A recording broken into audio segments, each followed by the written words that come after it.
First question.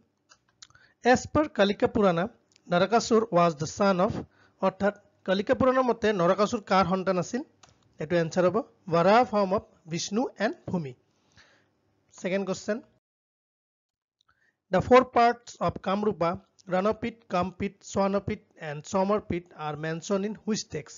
অর্থাৎ এই চাৰিটা part Ranapit, Kampit, Swanapit, Somarpit এটো কোনটো গ্ৰন্থত উল্লেখ কৰা আছে? এটো হৈছে Yogini তন্ত্ৰ. Next question. Who first introduced Hinduism in Pragjotishpur? কোনে প্ৰথম হিন্দুইজম ইন্ট্ৰোডিউস কৰিছিল প্ৰাগজ্যোতিষপুৰত? এটো হৈছে Narakasur. Next question. Who defeated and killed Narakasura? নৰকাসুৰক কোনে হত্যা কৰিছিল? এটো হৈছে শ্ৰীকৃষ্ণই. শ্ৰীকৃষ্ণই নৰকাসুৰক হত্যা কৰিছিল. The last question. Who killed Mura, the general of Narakasura?